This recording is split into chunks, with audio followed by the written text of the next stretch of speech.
Hello गायसो, खूप दिवस झाले ना मला इडली खायची होती आणि इडलीचा किती तामझाम असतो माहिती आहे ना. भिजत घाला, बारीक करा, त्यानंतर ढिगभर पडलेली भांडी घासा. पण आज ना मला आयती बनवलेली इडली, सांबर, डोसा आणि चटणी खायला भेटली.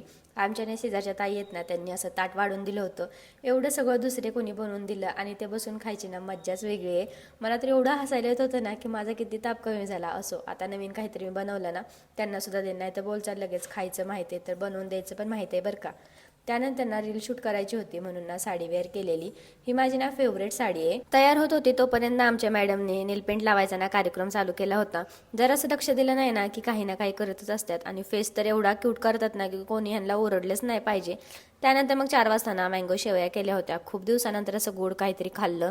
आरूने बघा लिपस्टिक लावली आहे तोंडाला, तिला काही गोड जास्त आवडत नाही म्हणून तिने फरसाण खाल्ला.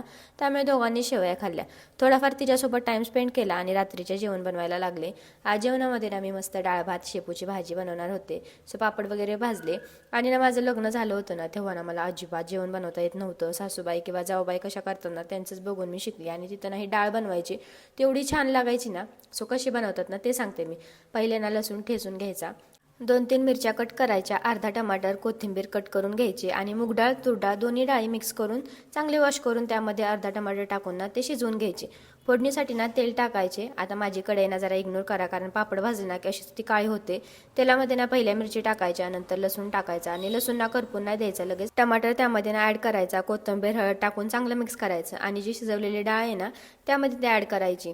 तुम्हाला जशी कन्सिस्टन्सी हवी आहे ना तसं तुम्ही ठेवा. वरून मीठ ॲड करा. झाली तयार डाळ. एवढी छान लागते ना बघा. अशी मस्त गरमागरम डाळ केली होती आणि शेपूची भाजी अहोंची ना फेवरेट आहे त्यामुळे ना त्यांनी शूट घ्यायच्या आधीच खाऊन टाकली होती.